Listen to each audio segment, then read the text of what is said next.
Il est tout juste 18h30 sur Aloula et c'est le journal. À la une de l'actualité ce soir. Le Maroc sort de la liste grise du groupe d'action financière. À l'unanimité, les membres ont voté la sortie du Royaume du processus de surveillance renforcée après évaluation de la conformité du dispositif national avec les normes internationales relatives à la lutte contre le blanchiment d'argent et le financement du terrorisme. Pour un décryptage avec nous, Mustafa Al-Jay, professeur à l'université Hassan II de Casablanca. Ouverture des travaux de la 25e conférence internationale des Lions Clubs de la Méditerranée à Tanger. L'événement réunit plus de 300 participants de 25 pays. Les maîtres mots de cette conférence, promouvoir l'amitié et l'entente mutuelle parmi les lions du pourtour méditerranéen. Enfin, nous irons à Marrakech où le musée du patrimoine immatériel a réouvert ses portes après plusieurs années de travaux de restauration. Le visiteur pourra y découvrir l'histoire de la place mythique de Jemaa Fna, la halqa et les différentes formes d'art qui sont le cœur vibrant de cette place. Immersion dans cet espace d'art et de culture dans quelques instants.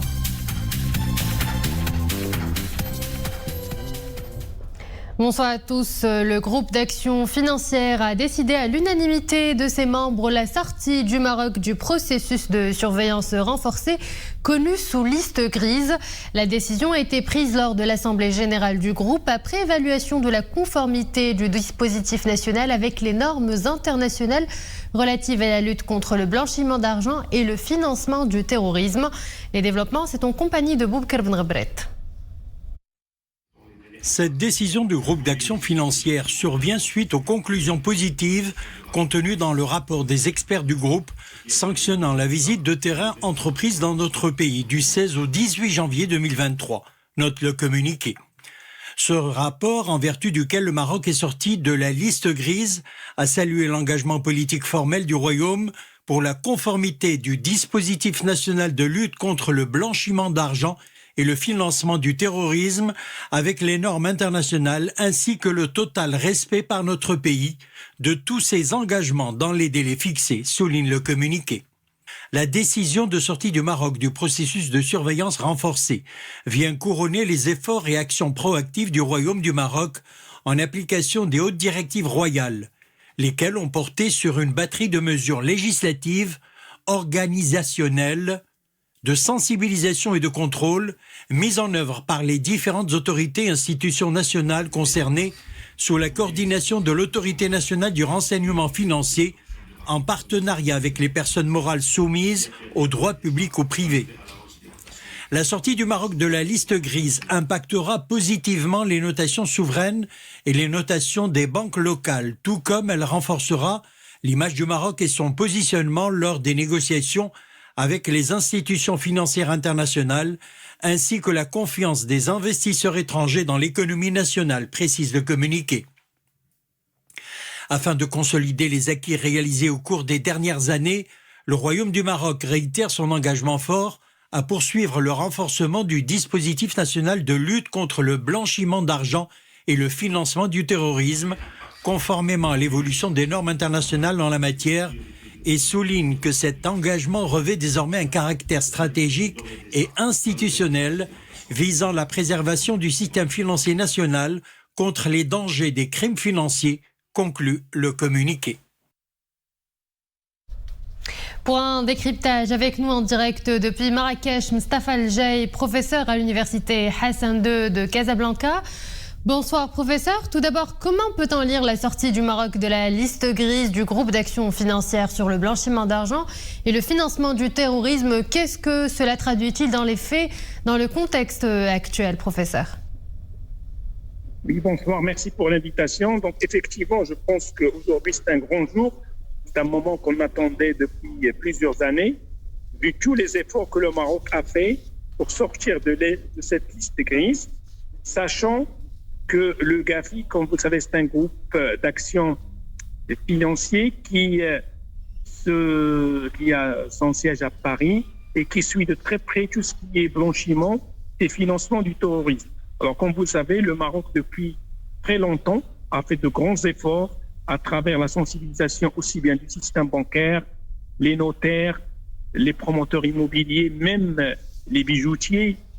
Toutes les sources de blanchiment d'argent ont été travailler, mobiliser pour éviter que, si vous voulez, ce genre d'incident se produise au Maroc. Et notre organisme qui s'appelle l'Autorité nationale de renseignement financier, l'ANRF, qui relève du ministère des Finances, a travaillé d'arrache-pied avec les équipes du GAFI depuis plusieurs années pour finalement aboutir à ce succès et qui, comme on va le voir par la suite, a des très grands impacts sur l'économie nationale, sur la promotion de l'investissement étranger et surtout sur le transfert des flux financiers dans les deux sens. Et cette sortie du Maroc de la liste grise n'est certes pas le fruit du hasard, c'est bien le couronnement des efforts déployés par le Royaume sous la conduite de Sa Majesté le Roi pour le renforcement de l'arsenal juridique local ces 10 dernières années. Tout à fait. Donc, comme vous l'avez dit, sous les hautes directives de Sa Majesté, donc il y a eu plusieurs réformes et ces 10 dernières années, je ne vais prendre que pour preuve que la charte d'investissement qui a un impact direct avec la sortie de la zone grise. Et comme vous le savez, cette charte qui va donner au Maroc beaucoup d'opportunités en matière d'investissement, également en matière de croissance, de création d'emplois. Et il y a également tout ce qui est la réforme des délais de paiement. Vous savez que les délais de paiement entre entreprises, interentreprises représentent jusqu'à 400 milliards de dirhams. C'est 40% du PIB national et c'est un grand fléau qui un petit peu pénalise l'entreprise marocaine et pénalise même l'investissement étranger au Maroc. Si je rattache sur tout ce qui est réforme de la société anonyme, donc si vous voulez, il y avait tout un arsenal juridique qui s'est mis en place depuis plusieurs années pour mettre à niveau le Maroc et le mettre au diapason international. Et comme je le disais tout à l'heure, la dernière version, si vous voulez, la charte d'investissement, comme on va le voir maintenant, ça tombe à un point nommé avec cette sortie du Maroc de la zone grise. Et le Maroc va avoir une grande confiance des investisseurs étrangers puisque cette sortie va encourager les IBE à venir davantage vers le royaume. Et professeur, quel impact aura cette sortie du Maroc de la liste grise du groupe d'action financière sur l'économie du pays et sur le monde des affaires dans le pays ? Alors tout à fait, comme vous l'avez dit aussi dans votre préambule, effectivement, donc il y a d'abord renforcer l'image du Maroc à l'international et son positionnement lors des négociations aussi avec les institutions internationales. Je vous donne un exemple, par exemple, pour accéder à une ligne de financement du FMI, il faut sortir de cette crise. Tant qu'on était dans la zone grise, on ne pouvait pas avoir accès à une ligne qui est ce qu'on appelle la ligne modulable. Donc là, le Maroc peut accéder à cette ligne grâce à cette sortie de cette zone grise et pas uniquement au niveau du Maroc, mais même les banques marocaines, même la notation des banques marocaines va s'améliorer parce qu'on va travailler dans la transparence totale. Mieux que cela, comme je l'ai dit tout à l'heure, même nos flux financiers, c'est-à-dire nos émissions de suite, des sorties de devises et des entrées seront un petit peu plus transparentes et cette sortie de zone grise donnera plus de confiance à tous les flux que le Maroc recevra soit des flux financiers ou des flux commerciaux. Et tout cela va permettre davantage, notamment aux investisseurs étrangers, à faire confiance au Maroc et faire confiance à l'économie marocaine. Puis d'abord, le plus grand point fort, comme vous savez, du Maroc, c'est sa stabilité.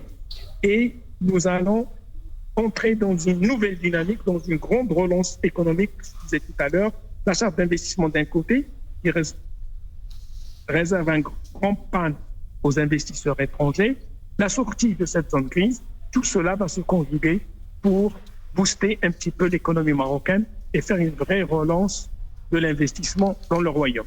Et la sortie du Maroc de la liste grise du groupe d'action financière vient s'ajouter aux nombreux classements internationaux établis par les institutions du rating qui placent le Maroc en pole position des pays où il fait bon investir. L'image du pays à l'international sera davantage mise en valeur par cette avancée, professeur. Tout à fait. Donc, comme vous l'avez dit, la confiance sera renforcée, c'est très important, et nos ratings seront améliorés, aussi bien le rating global, ce qu'on appelle l'investment grade que dont le Maroc bénéficie, mais aussi le rating des banques, parce que n'oubliez pas que le point de départ de cette zone grise, c'est ce qu'on appelle les déclarations de soupçons qui se font toujours initialement au niveau des agences bancaires. Donc le système bancaire sera plus transparent et travaillera dans une sérénité, dans un climat de confiance. Et cette zone grise a un impact très important sur leur rating et leur notation. Professeur Mostafa Al-Jaï, je vous remercie pour cet éclairage. Je rappelle que vous êtes professeur à l'université Hassan II de Casablanca. Direction Tanger, où les travaux de la 25e conférence internationale des Lions Club de la Méditerranée se sont ouverts. Un événement qui réunit 300 participants. Ces lions représentent plus de 25 pays. Tous viennent débattre de plusieurs thèmes d'actualité d'urgence majeure. C'est d'ailleurs le thème de la conférence « Enjeux et urgences de la Méditerranée pour le 21e siècle ». Anissa Boumedi, Saïd Najah et Boubkar Ben Ghabret. Cette première conférence post-Covid vise à promouvoir l'amitié et l'entente mutuelle parmi les Lions du pourtour méditerranéen. Parmi les thèmes retenus, celui de l'immigration, un sujet d'actualité qui sera au centre des travaux de la conférence. Cette édition sera également l'occasion de débattre du rôle des femmes en Méditerranée et de la crise hydrique. Le premier thème, c'est l'immigration et surtout l'immigration des mineurs. Le deuxième thème, c'est le rôle de la femme dans le pourtour méditerranéen. Et notre troisième thème va être le climat. Donc le climat, on va surtout nous intéresser à tout ce qui est crise hydrique et désertification. Et l'objectif de cette conférence, c'est de sortir avec des recommandations qui vont nous permettre d'influencer sur nos communautés pour améliorer donc leur niveau de vie et essayer de trouver des solutions ou des améliorations par rapport aux sujets qui vont être traités durant cette conférence. Il sera question aussi de favoriser l'émergence d'un réseau plus efficace à travers l'organisation de plusieurs actions au service des plus démunis. Cette conférence de la Méditerranée est très importante parce que, on le sait, c'est le berceau de l'humanité. C'est là où il y a vraiment toutes nos racines qui nous unissent. Et ces moments d'échange et de fraternité sont très importants. C'est très important de faire des ponts entre nos pays. Et la Suisse est très heureuse d'être ici au Maroc aujourd'hui avec vous tous, pour faire avancer les choses. C'est important d'avoir cette solidarité entre nous. Un concours sera organisé en marge de la conférence dans le but de promouvoir l'esprit de créativité et de compétitivité au sein du mouvement lionistique. Le Lions Club International, c'est près d'1,5 million de femmes et d'hommes qui œuvrent ensemble dans 200 pays et territoires au sein de 50 000 clubs afin de répondre aux besoins réels de leur communauté. Ouvrant à présent notre page internationale, un an s'est écoulé depuis le déclenchement de la crise russo-ukrainienne. Malgré la rudesse des combats, l'Ukraine continue d'opposer une résistance farouche aux forces russes. Sur le terrain, des villes ukrainiennes ont été réduites en champs de ruines. Une partie du pays est sous occupation russe et les deux camps comptent chacun plus de 150 000 tués ou blessés selon des estimations occidentales. Le président Volodymyr Zelensky a fixé cette année pour objectif de vaincre la Russie. Nous sommes forts, nous sommes prêts à tout, a déclaré le président ukrainien au cours d'un discours adressé à la nation dans une vidéo diffusée sur les réseaux sociaux. Dans le monde, le ton était à la solidarité avec l'Ukraine. L'Assemblée générale de l'ONU exige un retrait immédiat des troupes russes. En ce jour anniversaire du déclenchement de cette crise, le Premier ministre polonais Mateusz Morawiecki, en visite à Kiev, n'a pas manqué d'annoncer la remise à l'Ukraine de chars de combat.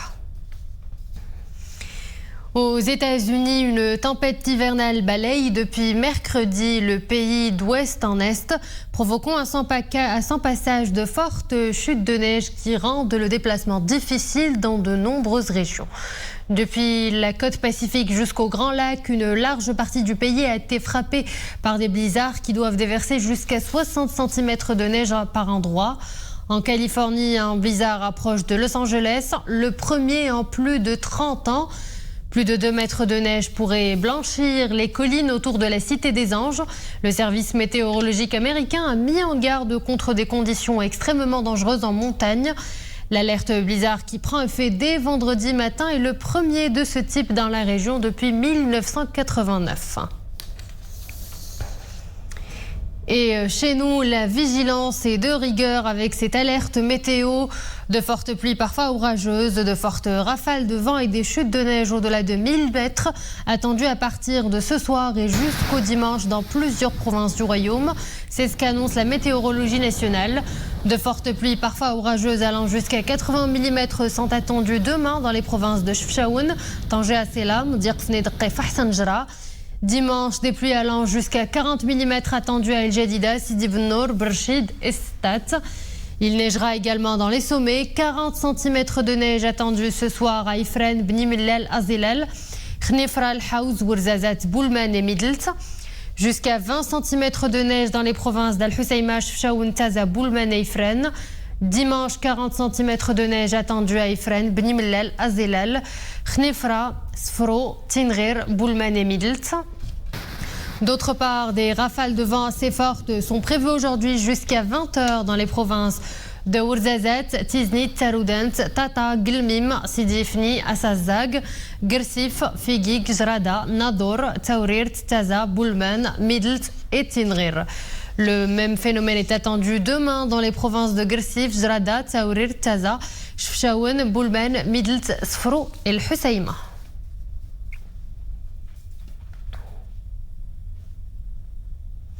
Et ce froid complique la vie de milliers d'habitants. Les interventions de la Fondation Mohamed V pour la solidarité s'enchaînent et s'élargissent.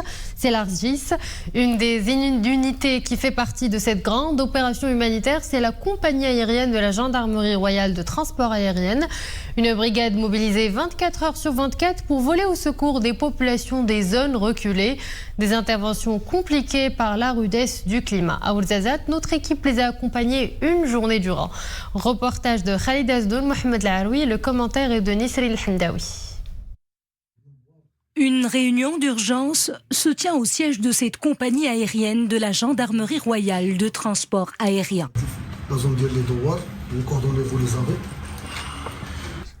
Les membres de cette équipe ont du pain sur la planche. La neige bloque les principales routes.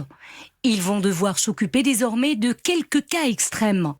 Mais une urgence vient de tomber. Un père et son fils sont bloqués par la neige dans un des sommets de la province de Ouarzazate. Sans plus tarder, l'équipe embarque. Direction la zone où les deux personnes sont signalées. Tout est bien qui finit bien. Les deux personnes sont saines et sauves après une intervention compliquée par les violentes intempéries. À bord de cet hélicoptère médicalisé, père et fils reçoivent les premiers soins avant d'être transférés au service d'urgence de l'hôpital de Provence. Je remercie les autorités pour leur sauvetage. Nous avons été sauvés car ils sont venus rapidement à notre secours. J'ai passé plus de 6 jours bloqué chez moi. La neige a encerclé toute la maison. Je suis restée sans vivre pendant tout ce temps. Mes bêtes ont failli mourir. Et c'est justement pour cela que je me suis aventurée dans la montagne à la recherche de quoi manger. Ce père de famille et son fils resteront sous supervision médicale rapprochée tout au long de cette journée. Pendant ce temps, la compagnie aérienne de la Gendarmerie royale a déjà repris du service. En la seule journée d'hier, elle aura porté secours et assistance médicale à 16 personnes. Page Culture. Ce soir, nous vous proposons une immersion au cœur du musée du patrimoine immatériel de Marrakech. Après plusieurs années de travaux de restauration, ce temple de culture arbore un tout nouveau visage avec à l'appui un ingénieux circuit où le visiteur peut découvrir l'histoire de la place mythique de Jemaa el-Fna, des représentations de Halqa et bien d'autres aspects phares du patrimoine commun de la ville. C'est un reportage signé Soumia Belayashi, Hassan Mskour avec un commentaire de Iman Ablou. Impossible de le louper.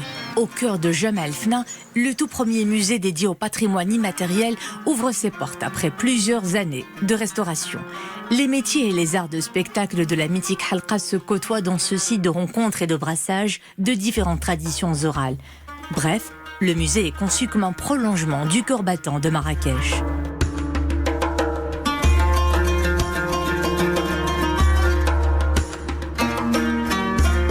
en plus de ça, venir enrichir tous les musées et surtout exécuter la vision de Sa Majesté le Roi, de mettre la culture au service de l'image du Maroc et au service du développement et contribuer par ce musée à ce que le Marrakech offre encore un troisième musée et enrichir pour que le touriste qui va venir connaître notre histoire. Situé à l'ancien siège de Bank el-Maghrib, le musée donne à voir l'histoire de la place éponyme de Marrakech, ses différents arts et un patrimoine commun que plusieurs générations ont précieusement préservé. Ce nouvel espace sensibilise à la portée de ce legs qui fait partie intégrante de l'identité de la cité impériale. Il est ouvert ici pour rendre hommage aux gens de la place, à la halqa et au hlayqi et au patrimoine immatériel qui en découle. On est très heureux aujourd'hui et on veut effectivement, à travers les objectifs de notre musée, de mettre en valeur ce patrimoine, surtout qu'il est en péril, et de mettre en valeur tous les arts, savoir-faire et de la halqa, les hlayqi aussi, à travers leurs costumes, outils, et de rendre hommage effectivement à la Banque d'État du Maroc aussi, et de tous les arts qui ont été influencés par la place Jemaa el-Fna. Conçu en harmonie avec le bâtiment qui l'abrite, le musée dévoile une section numismatique, hommage à Bank el-Maghrib, en plus d'un espace destiné à la présentation de la place à travers des arts comme la peinture, le théâtre, le cinéma ou encore la photographie. Deux chefs-d'œuvre de Jacques Majorelle qui illustrent en détail les scènes quotidiennes de ce lieu sont également exposés. Braquons les projecteurs à présent sur un concours de narration et de lecture. À voix haute, une dizaine de collégiens y appris par Araba, des voix tout aussi différentes les unes que les autres qui ont donné corps et vie à des textes écrits par de grands écrivains. Tout cela pour le plaisir de ranimer la littérature. C'est un reportage de Hetman Tazi, Abderrahim Ben Cheikhi, Asma Tazi et Dominique Orlando. Cette fois, je ne suis pas fou. J'ai vu, je ne puis plus douter. J'ai vu. J'ai encore froid jusque dans les ongles, j'ai encore peur jusque dans les moelles, j'ai vu. Il n'est jamais tout à fait aisé d'avoir à s'exprimer oralement face à une multitude de personnalités qui ont été réquisitionnées spécialement pour juger de votre élocution, du rythme que vous donnez à l'ensemble du texte choisi et de la clarté essentielle de votre diction. Et ces yeux sont comme les miens quand ça arrive, en s'approchant un peu plus près de la glace. D'un air brillant et d'une forme semblable. Pour moi, ce concours est très important car il me permet de parler devant une audience et c'est aussi une très belle occasion pour moi d'affronter mes peurs. Vraiment, j'aime beaucoup cette compétition parce que la lecture, vraiment, c'est un autre monde. Depuis que je suis tout petit, j'aime bien lire et ça permet vraiment de s'évader, de s'échapper et aussi d'imaginer et aussi d'améliorer du coup l'intellect des enfants. Et j'ai tout arrangé pour me rendre coupable. Je recèle ce tableau et le montre à qui veut le voir. Vous m'arrêteriez donc. Ce serait un bon début. Peut-être. L'exercice a donc un véritable intérêt pour l'élève. C'est en tout cas ce que nous font savoir la plupart de leurs professeurs et encadrants. C'est une compétition interne qui incite les élèves à lire et à prendre confiance en eux. La lecture est une pratique très importante pour l'accomplissement de notre cursus scolaire. Cette pratique est très importante pour le développement de notre personnalité. Elle accentue notre mémoire et développe notre confiance en soi. Lecture vivante, passionnée. Cette Olympiade de la lecture à voix haute a aussi pour mission de ramener l'école et ses élèves au banc de la littérature, au chevet de sa grammaire qui semble abandonner des réseaux sociaux au profit de beaucoup trop d'abréviations. Prononcez vous-même les mots qui depuis des années n'ont cessé de retentir dans mes nuits et que je dirai enfin par votre bouche. Ô jeune fille, jette-toi encore dans l'eau pour que j'aie encore une fois la chance de nous sauver tous les deux. Une seconde fois, quelle imprudence. Supposez, cher maître, qu'on nous prenne au mot. Il faudrait s'exécuter. L'eau est si froide. Mais rassurons-nous, il est trop tard maintenant. Il sera toujours trop tard. Heureusement. Et voilà, nous arrivons à la fin de cette édition. Merci à vous de l'avoir suivi. Excellente suite des programmes sur Al-Oula.